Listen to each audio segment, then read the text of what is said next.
So my landscaper, he put in this tree and he put in poles on each side of it and he tied a strap around it so it would grow without being crooked and leaning over the sidewalk. It's been a couple years and I said, so when do we take the straps off the tree? So he came over and he looked at it and he goes, well, the base is kind of small. We got to get this thing out. We got to toughen it up. And I'm like, okay, what do you mean we got to toughen the tree up? And he's like, because we had it supported this whole time, it hasn't had to endure the winds. It hasn't had to endure any struggle. So it hasn't gotten any bigger. We've restricted it. And I thought to myself, I said, that's very much like people. The more adversity, the more struggle you have, the stronger you become.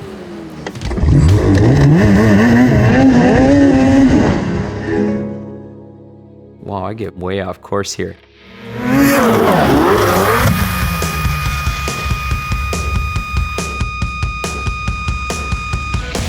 Welcome to the Elk River Snowcross National.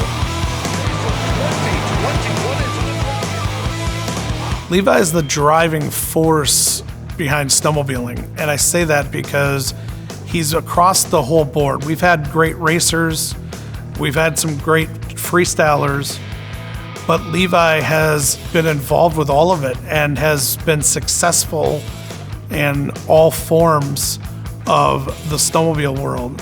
He's the most recognized snowmobile person in the world, and it all comes back to his personality and passion to make him that way. Yeah! He's so welcoming and just a nice guy. And he's always got a smile on his face, and I wish I was more like him. A lot of the racers really enjoy this, but Levi loves it. Dude, that was awesome! He'll do anything for the fans.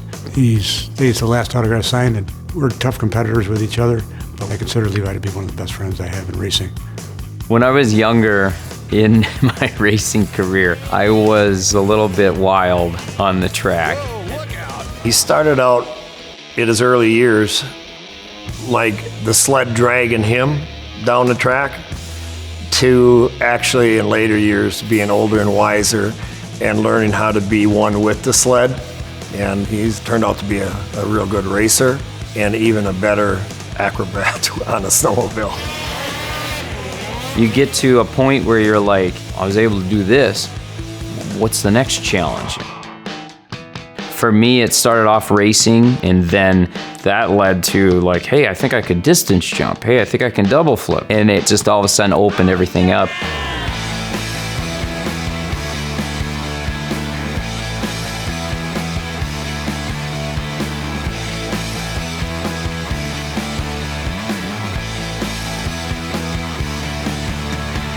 The first year that we started distance jumping, the world record was 301 feet. I just said, what can I do bigger? I've never done it before, but I think I can do it. So we figure out how it's all gonna work. We get a first practice set up. We started getting a little bit further, and it was kind of like we plateaued. And I was like, nope, I wanna do it as big as I possibly can. So I went on, I did the next jump, and then that was the last thing I remember of that night.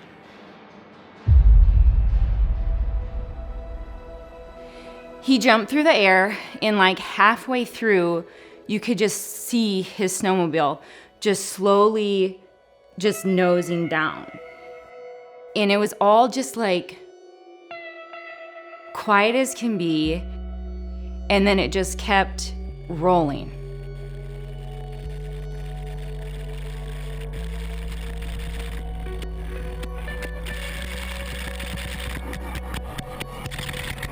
The first impact, I broke my pelvis, broke the ribs on the left side, and fractured 3 of my vertebrae, and then I essentially skipped like a rock.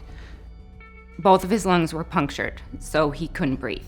So he was like fighting for his life, literally fighting for his life.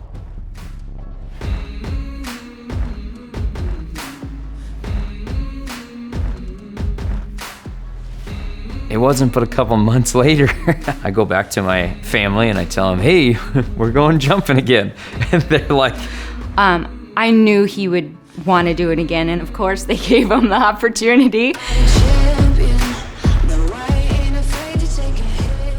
We go there that night, and it's like, okay, here it is. It's game time.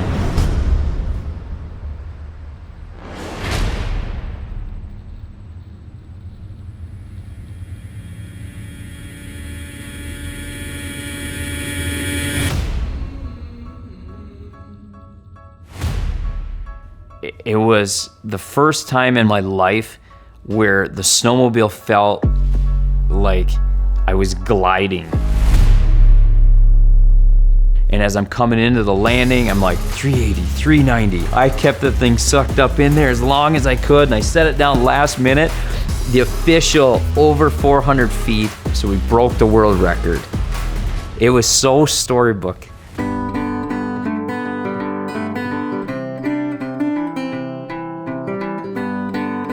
Howdy, howdy. Hi, how are ya? Good, how are you guys today? Good. Are we ready for some breakfast or lunch?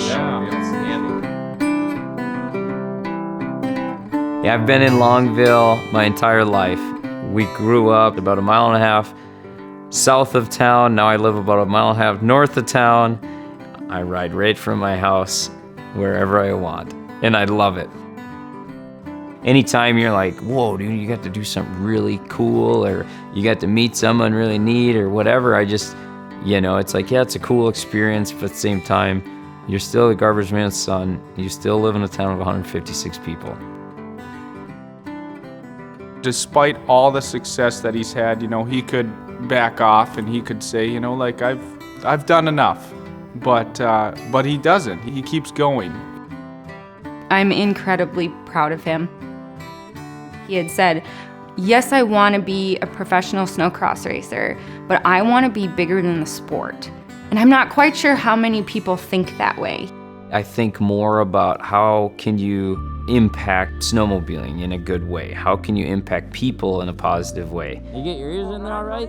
We're going to the moon, buddy. When we got married and people started asking us when we were gonna have kids, and they're like, ooh, when you started having kids, they're gonna turn out just like Levi. And I'm like, I know, but I don't necessarily think that's a bad thing. Yeah, he's done some wild and crazy things on his snowmobile, but he's just Levi. And in my kids' eyes, he's just dad.